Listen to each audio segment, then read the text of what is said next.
Welcome back to the Gary Sutton Show on WSBA. It's a Wednesday morning edition, and the big news today is Eric Cantor getting upset last night in the primary. I mean, he's the House Majority Leader.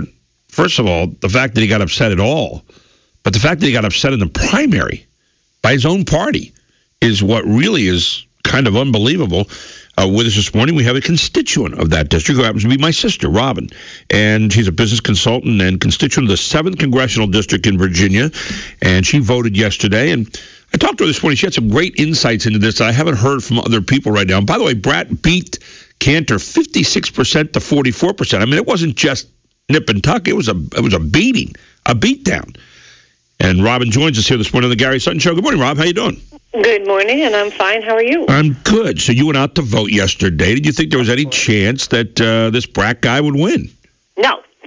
Okay. No, I really didn't, and I don't think anybody else did either. And the one thing I want to correct is, everybody's talking about, he's a Tea Party candidate. He's not. Yeah. He was not a Tea Party candidate. We're not a bunch of rabid nutcases in my district.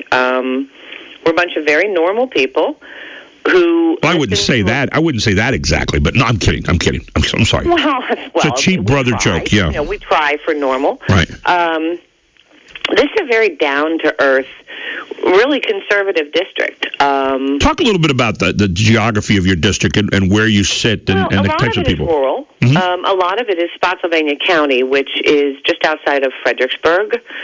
We're about an hour and a half south of the Great Cesspool. And it's different down here. I'll give you a real good example. I worked the presidential poll in 2012, as you know. Romney won 3-1 out here in the hinterlands. Right. And we all left feeling pretty good, and then we went home and saw the results and went, really? But Northern Virginia is a lot of government employees, right. A lot of high-level government people, and they vote very liberally. You're talking around Alexandria and Arlington and different places like that are right. Fairfax County. Those are high money, very liberal districts that are, they're tied to the government. Right. So, what Mr. Brat spoke about resonated here because he spoke about the things that what I call normal people consider very important. He spoke about economics. He's an economics professor. He was a seminary student. He spoke about Judeo-Christian values being reinserted into our country, something that I heard on the news this morning that is a radical statement. I didn't know that. Okay. We didn't get the memo here. We all clutch our Bibles and our guns, I guess. But this is a rural district. It stretches from just above Richmond up through in Spotsylvania County. It covers Caroline County, which is a farming community primarily. So these are just, really nice, decent people. And I think all of us yesterday, as we were standing in line, we're kind of going, well, I'm probably throwing away my vote, but I'm going to vote for Mr. Brat because he is not Eric Cantor. Yeah, so it's one of those deals. Yeah, well, in my personal opinion, Mr. Cantor shot himself in the foot. What did he do? Well, I got in my mailbox, without fail, at least 2 full-color, brochures from Eric Cantor's campaign every day for the last, I'm going to say 3 weeks at least. Okay. And there was nothing in there about what Eric Cantor was going to do for me as his constituent or for our district or for America in general to block the overall lawlessness of the current administration. What he told me was that Dave Brat was a kooky liberal. He worked for Tim Kaine. He was as far left as the world could take anybody. He's, just as short of a communist. And that was what Mr. Cantor did. Instead of telling us, and meanwhile, Dave Brat, because I didn't even know who the man was. I started to do research on him because I thought, I don't want Eric Cantor back in. None of us did. But, You didn't want something worse. I don't want a kooky leftist college professor, taking over in my state either.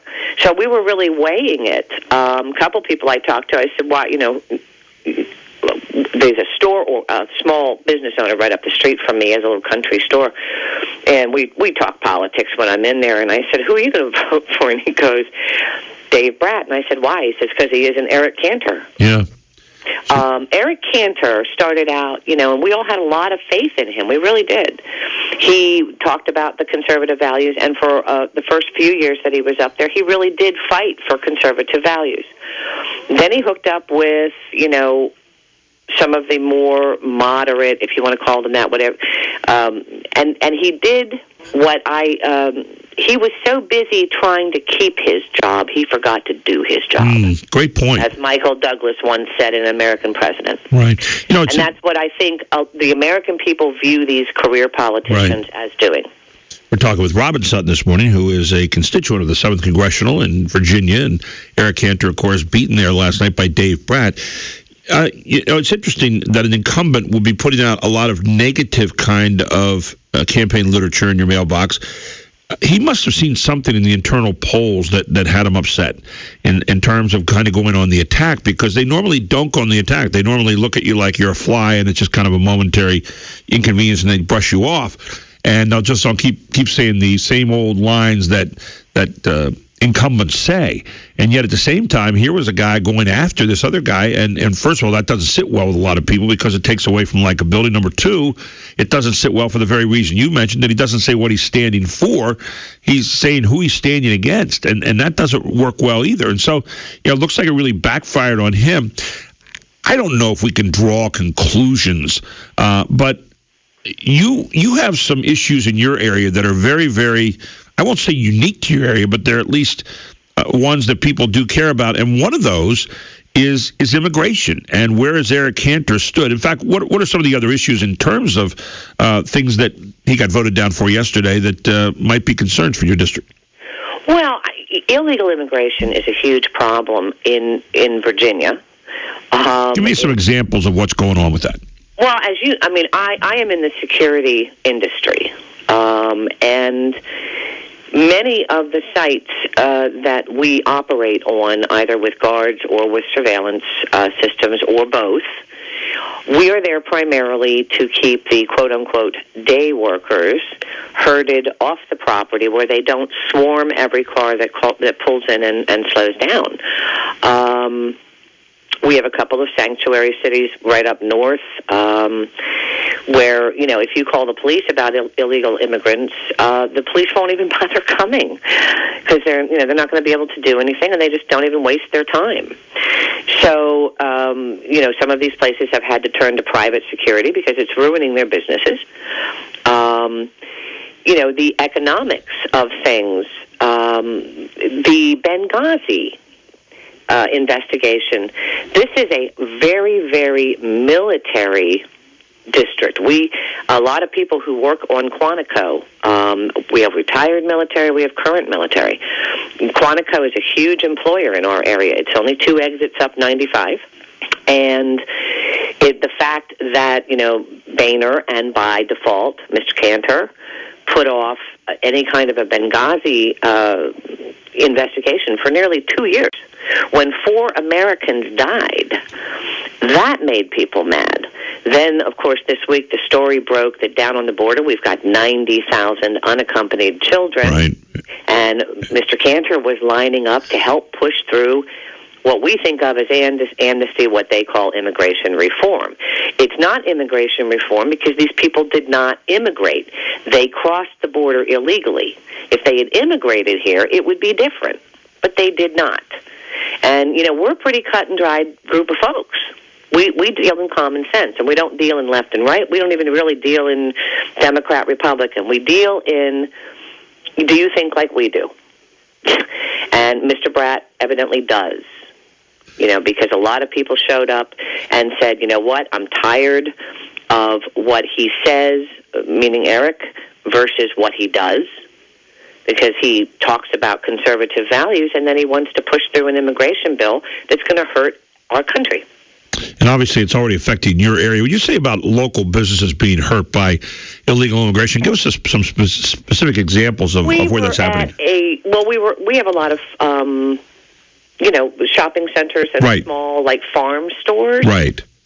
And they were hanging around. We had a lot of day workers, and I use that term, I guess, because I need to be politically correct on the radio. Well, illegal aliens. How about they were illegal aliens that were hanging around, and people come into farm stores at 6 a.m. Okay, they open at 6 o'clock in the morning. Women coming in to buy feed. I had it happen to me where I pulled in, and as I was slowing down to park, my car got swarmed by 6 illegals who wanted work, and they thought I was slowing down to try to pick them up to take them someplace for day work. Wow. And so we've been hired to secure these types of situations because it's frightening. And, in the morning it's still dark a lot of the year. At 6 a.m. it can still be pitch dark, and to have somebody suddenly swarm your car, they were losing business hand over fist. Yeah, so and a lot of people never know about those kind of things that happen. I actually saw it one day because you took me out to show me a site where these people were being herded out of there. I mean, pushed out of there. I mean, I hate to say herded. I don't mean it makes it sound so But it is what cold. We do, though, and it's sometimes it's like herding cats because if our guard, which is why one of my customers uses guards and camera surveillance, he had no choice. So, people wonder about rising costs. Well, one of it is that when you have to secure the entire property against people who don't even belong in this country, and you've got to spend $6,000 or $8,000 a month in order to do it, somebody has to pay for it. Right. And they can't absorb all of that. Exactly. And unfortunately, they can't turn to the taxpayer to do that, as the government does. They have to turn to their own devices. Exactly. If they were the government, they would just bill it to us, as usual. But these are business people who are trying to survive and trying to make a profit, God forbid. And that was another key platform for Dave Brat, was free market. Quit interfering with business people. Leave us alone. Let us do what we do. Quit regulating every breath we take and every step we try to move forward. They somehow regulate 2 steps backward. And he spoke about things that people relate to because it's hitting it's hitting people where it hurts. It's hitting them in their income. Incomes are lower now than they were, 5 years ago. It's interesting. It's interesting, Rob, that when you look at this, and a lot of people always try to draw common strands from this primary to a lot of the other ones, yet we see Lindsey Graham get reelected big time, as far as the nominee down in South Carolina last night against 6 people who are running against him. So it's not the same everywhere.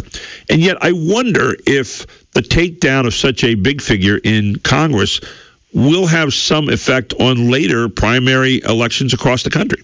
Oh, I think it's going to resonate. I mean, Lindsey Graham is like a sponge. Sponges fit in anywhere. He has, for the last 2 years, running up to this election, he's been backpedaling and trying to make friends with the conservative wing of the party. I refuse to call it Tea Party, with baseline conservatives, which are just regular old people who just want somebody to live up to the standards that we were all raised with. It is going to resonate in some of these other races. I am certain of it. But because this man spent $100,000 on the campaign, which for him is a whole lot of money, to Eric Cantor's, $5 million, I think? It was like a 5-to-1 ratio. Well, Cantor spent more than $1 million in April, May alone to try to beat back the challenge. This guy raised just over $200,000 for his campaign. And he only spent half of it. Yeah. So, I mean, you look at that and you say... There were 2 things that pushed him over the finish line. Talk radio is one of them. Huh. He got in with he got on the shows like with Mark Levin, and he was in with Breitbart. I know Laura Ingraham was pushing hard with him, yeah. And he got the word out. I'm a normal person, and I'm fed up with the stupidity. The Tea Party did not even endorse him because the Tea Party, it wasn't a formal endorsement because I don't honestly think they thought he could win. Well, and that's what they said. I mean, I was listening to Laura Ingraham this morning. She said that's exactly what happened, that they were going to back a loser. We're going to take a break and come right back where I want to talk a little bit more about this. Eric Cantor goes down last night in the primary, and not just down, by 12 points to this guy, David Brat, who's an economics professor over at Randolph-Macon University near Richmond. So what do you make of it? We'll come back and ask my sister that when we return here on the Gary Sutton Show on News Radio 910 WSBA. Welcome back to the Gary Sutton Show on WSBA on a Wednesday morning. By the way, this guy Dave Brat will face another guy who also is a professor at Randolph-Macon. In the fall, his name is Jack Trammell. He's a Democrat running against Brat in what has been a solid Republican district. My sister Robin Sutton with us here on the air this morning. She is a constituent of the 7th Congressional in Virginia. It's interesting, Robin. I continue to watch I'm watching shows here as I'm talking to you this morning. Every single one of them says the Tea Party back, Dave Brat, from Fox to everybody else. And I wonder why they say that. I wonder if they're, and again, you know, in this conspiracy-filled world we have today, I wonder if there is a reason that you say that, to set up the fact that, well, the Tea Party is radical or whatever it might be, or if you're kind of in favor of Eric Cantor, the Tea Party is radical. I mean, it doesn't matter where you're coming from. Well, I can answer that for you. Go ahead. I mean, it's a visual thing down here. First, as usual, the media did not do its job. Right. The media made all kinds of assumptions. Eric has had, contenders before who got wiped off the map, and nobody could even tell you who they were.